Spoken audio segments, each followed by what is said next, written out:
Three lies I believed about love kept me anxiously attached for years. Number one, if I act chill and low maintenance, he'll want to commit.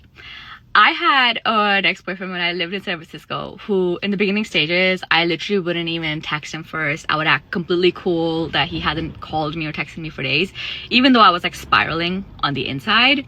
In fact, I think I didn't even tell him that I was like gluten-free for a long time. So in the early stages, like he would pick a restaurant for us to go out to, and I would literally have nothing to eat there, like nothing, right? He'd pick like a pizza place, and he'd be like, why didn't you tell me that you're gluten-free? And I said, oh no, it's fine. And inside I'm like kind of steaming and I'm really hungry and I'm like super annoyed and getting hangry and whatever, right? It literally serves no one for you to act like you're so chill and so cool, because it makes you actually be a person that you're not. Like, I was a shell of a human being when I was with him in the early stages. And in fact, when we did break up eventually, he told me that I was a different person than I had pretended to be in the beginning.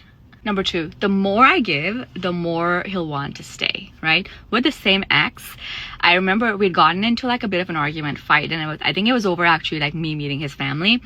And I decided that I'm going to cook him like a home cooked lunch, and I'm going to go and drop it off to his office in San Francisco.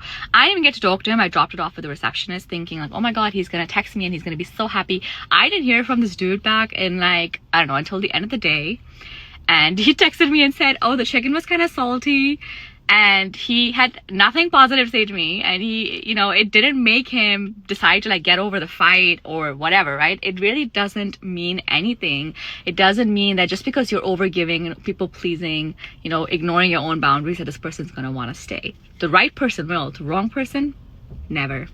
Third one, I believe that if I walked away, I'll never find something better. Like, the idea of getting back out into the dating world, it scared the crap out of me. Especially like all the horror stories I would hear and see. You look at all the Facebook groups like, are you dating the same guy? And you hear about all the people who getting like, you know, deep pics on their on Bubble, right? And you think, okay, like, is that what I have to get back out to?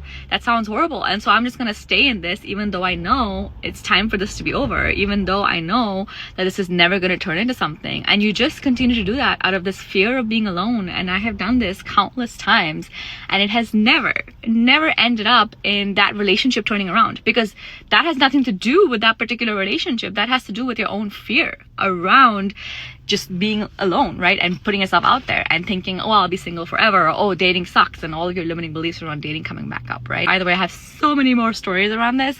Comment the word reset and I'm going to send you my free hypnosis to literally help snap you out of these dating spirals so that you don't have to spend years being anxiously attached like I was. Happy healing, my love.